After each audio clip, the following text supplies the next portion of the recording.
Um, Hello, my name is April, and we got to make one, and I'm gonna show you how to get into it, and you're gonna get the love to us, and I'm gonna show it love to us. Thank you for the little bee.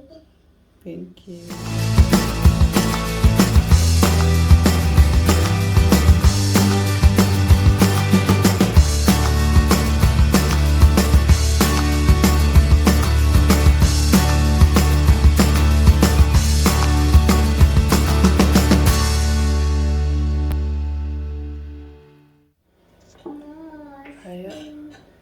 Down to the ground, down there, watching one by one. What should I show, Mom? This one. Okay. Thank you, baby. You can pass me the things and then I can show them, okay? Yeah. Thank you, baby girl. Can you see this? Thank you, Butch Butch. Pass me the butter. Thank you, my sweetie.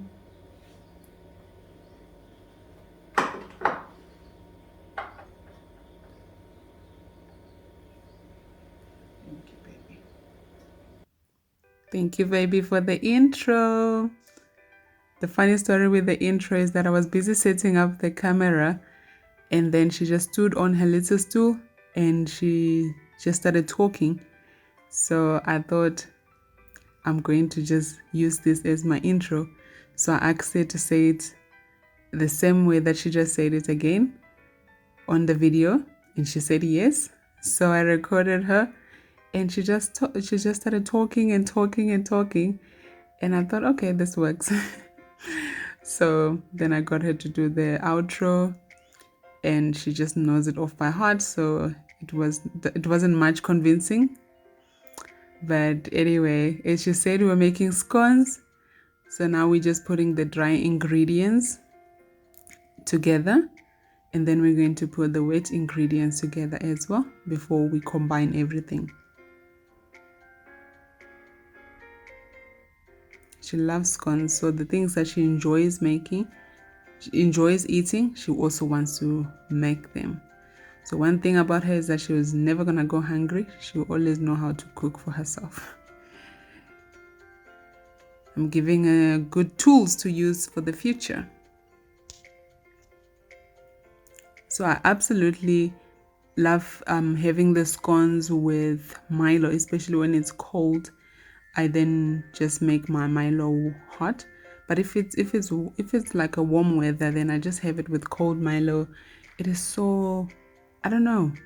It just reminds me of my childhood, just eating it plain like that. So I don't put anything fancy on it. I know a lot of people can put the jam, they can put cream, they can put different things on it. But I just enjoy mine plain. So that's how I eat my scones.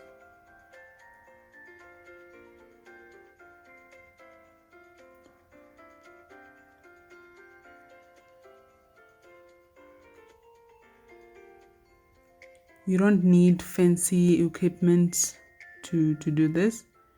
You can just do everything with things that you already have at home. So this one is not a self-raising. I don't use self-raising flour for my recipe. I use a cake flour. But every recipe that I've seen for scones, they use self-raising flour. But I don't like self-raising flour because it's got like a bleach taste to it. Every time I eat scones that I've made with self-raising flour, it always tastes like there's some bleach to it. So I'm not a big fan. So I was looking for a recipe that did not use self-raising flour and I couldn't find it. So I decided to try this one. But I tried it a few times and I wasn't getting it right. And then once I got this right, I just went and I wrote down everything that I had used because I said this is going to be my scone recipe. But maybe one day I would try again for somebody else, the self-raising flour one. This pastry blender is really good. just to get your butter, because the recipes that I found, it says I must use cold butter, then it just melts into the scones when you're baking. So this is perfect for using that, because trying to cut all of this is going to be a bit of a nightmare. But it goes by so quickly, because I think from start to finish here, it was less than 10 minutes. And I had already preheated my oven. And then I just bake it for 20 to 25 minutes until it's golden brown. You will see, what it should look like. So now I'm just mixing with my hands the dry ingredients, the butter, until we have like a sandy texture. And then we can add our wet ingredients. You don't need to knead it much. So now I'm just combining the flour and the butter together, but you do not have to knead it. Once everything is gathered together and combined, then you can just roll and start cutting. I used amasi. I use homemade amasi and my homemade vanilla. I will leave the link to my homemade vanilla in the description. You can go check that out.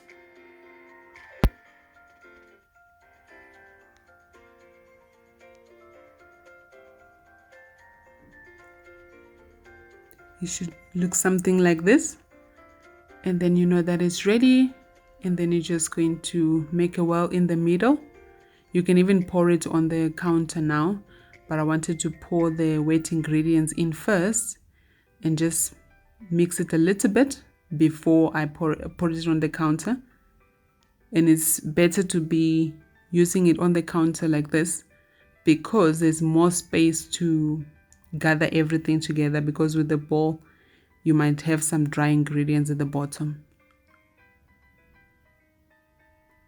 Just use a scraper to get everything together before getting a rolling pin.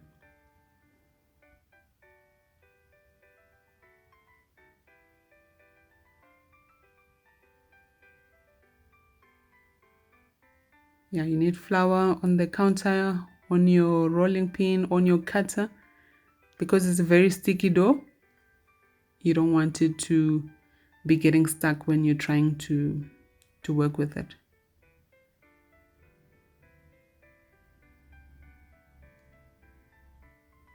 Just roll it a little bit. And whatever dough that's left over, you just gather it together and cut more scones.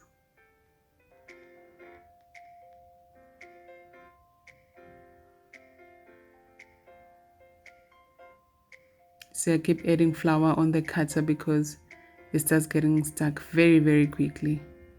I don't even need to go wash my hands because they were just gonna get dirty again with the dough and the flour. So I just decided to get everything together until I was completely done. Then I can tidy up.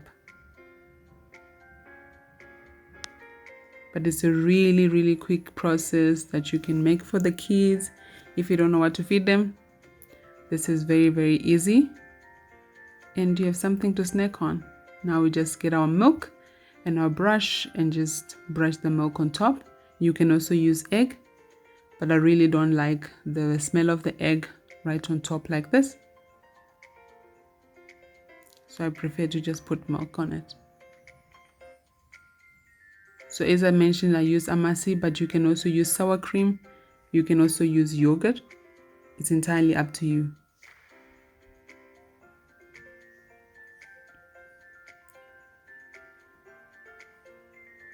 Now we're gonna place them in our preheated oven.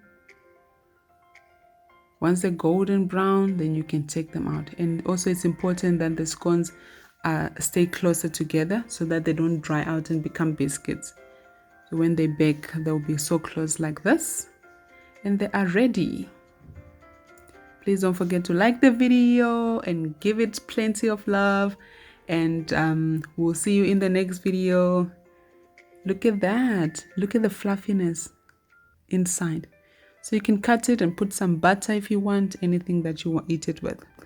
Don't forget to like the video and subscribe and share with our family and friends and show it off.